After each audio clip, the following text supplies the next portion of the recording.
கத்திரிக்காய் காரக்குழம்புக்கு கத்திரிக்காய் இது மாதிரி கட் பண்ணி கழுவிடுங்க. மசாலாவுக்கு ஆயில் விட்டு வெங்காயம், பூண்டு, தேங்காய் பாதி வறுபட்ட பிறகு மிளகு, சீரகம் நல்லா வறுபட்ட பிறகு மஞ்சத்தூள், மல்லிப்பொடி, வத்தப்பொடி லோ ஃப்ளேம்லேயே 1 நிமிடம் வறுபட்ட பிறகு ஆற வச்சு நைஸாக அரைச்சிடுங்க. அதே எண்ணெயில் கத்திரிக்காயை லோ ஃப்ளேம்லேயே வதக்கிக்கோங்க. அப்போ தான் எண்ணெயில் இருக்கிற மசாலா கருகி விடாமல் கத்திரிக்காயோடு சேர்ந்து வதங்கி நல்ல மணம் வரும்.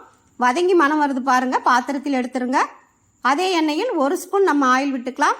வெந்தயம், கடுகு பொரிஞ்ச பிறகு வெங்காயம், பூண்டு, கருவேப்பிலை, தில்லாமல் வத்தல் லோ ஃப்ளேம்லேயே மணம் வர்ற அளவுக்கு வறுத்துட்டு இப்போ தக்காளி போட்டுக்கோங்க. உப்பும் போட்டு திரும்ப வதங்கிய பிறகு புளித்தண்ணி ஊற்றிக்கோங்க. அரைச்ச மசாலா ஜாரை கழுவி தண்ணியும் ஊற்றி கலந்து விட்டு மூடி போட்டு ஹை ஃப்ளேம்லேயே 5 நிமிடங்கள் கொதித்த பிறகு லோ ஃப்ளேமில் வச்சுட்டு கத்திரிக்காய் போட்டுக்கோங்க. லேசாக கலந்து விட்டுட்டு மூடி போட்டு திரும்பவும் 5 நிமிடங்கள் கொதித்த பிறகு நம்ம இறக்கிக்கலாம். கத்திரிக்காய் காரக்குழம்பு ரெடி ஆயிடுச்சு. தேங்க்யூ.